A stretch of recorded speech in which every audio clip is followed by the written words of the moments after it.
आज कुछ हास्यास्पद चीज़ें सुनने को मिली है। तो मैं सोच रहा था कि अपने उड़ीसा के युवा साथियों से और अपने देश के लोगों से इस चीज़ को शेयर करूं।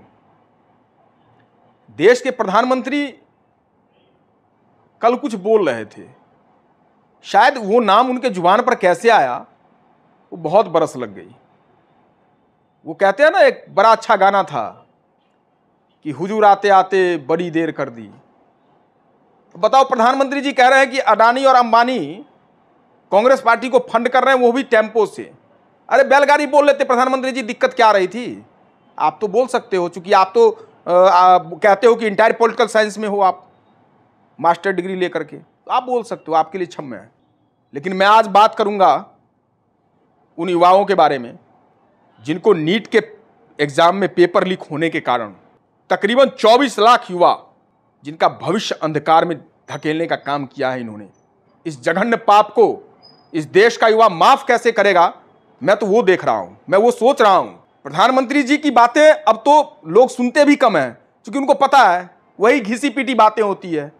अब आप मुझे एक चीज बताओ, जिस अडानी और अंबानी के बारे में हम कई वर्षों से कहते आए हैं कि यह व्यक्ति ही इस देश की सरकार को, इस देश के प्रधानमंत्री को चला रहा है, डंके की चोट पर हमारे नेता आदरणीय श्री राहुल गांधी जी बोलते हैं, तब प्रधानमंत्री जी को नहीं लग रहा था कि अडानी अंबानी पैसे फाइनेंस करने वालों में से हैं। आज वो पैसे फाइनेंस कर रहे हैं। ये डर है देश के प्रधानमंत्री का, और डर दिखना चाहिए। जब आप गलत करोगे तो आपकी आंखों में डर दिखना चाहिए प्रधानमंत्री जी। जब आप देश के युवाओं को छलोगे तो डर आपकी आंखों में दिखना चाहिए। जब आप प्रज्वल रेवन्ना जैसे रेपिस्ट के लिए वोट मांगोगे ना, तो डर आपकी आंखों में दिखना चाहिए। जब मणिपुर में नग्न परेड होगी तो डर दिखना चाहिए प्रधानमंत्री आपकी आंखों में। और जब घसीटी जाएगी बेटियां तो डर दिखना चाहिए आपकी आंखों में प्रधानमंत्री जी। और आज देश आपकी आंखों में डर देख रहा है।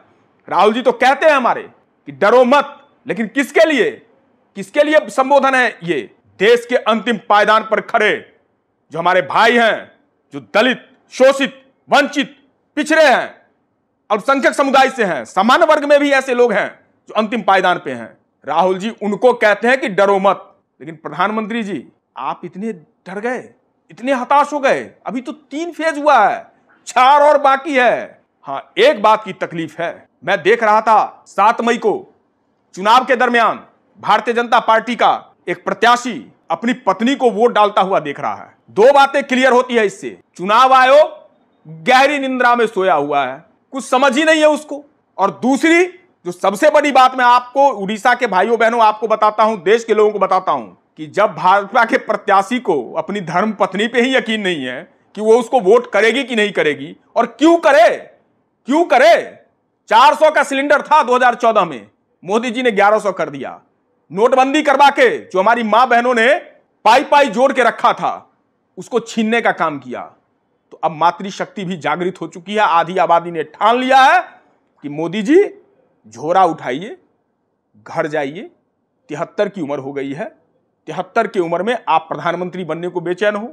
यहां नवीन बाबू हमारे 77 की उम्र में कह रहे हैं कि मुख्यमंत्री बनना है, और हम युवाओं को 4 वर्षों के लिए अग्निवीर, उसके बाद भाजपा कार्यालय पे चौकीदारी।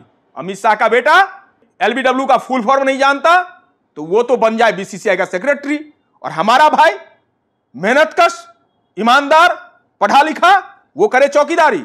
वाह, क्या कहानी है मोदी जी। नहीं चलेगा। देश समझ चुका है, देश संभल चुका है। इस बार आपकी विदाई तय है, और यह विदाई कांग्रेस और राहुल गांधी के आने का संकेत है। देश बदल रहा है, हाथी हालात बदलेगा। देखना, हम अपने युवाओं को भी 1 लाख रुपए देने की बात करते हैं, तो मातृशक्ति को भी 1 लाख रुपए देने की बात करते हैं। ये सम्मान है उनके लिए, ये कोई अनुदान नहीं है आपके तरह जो 5 किलो अनाज देकर के अनुदान की बात करते हो। तो मोदी जी, आप झोला उठाइए, कृपया आप जाइए, देश को संभलने दीजिए। इकोनॉमी को आपने जहां पहुंचा दिया वो बहुत ज्यादा हो चुका है। देश बुरे हालात में है, ये देश समझ रहा है। बहुत बहुत धन्यवाद। जय हिंद, जय भारत, जय जगन्नाथ।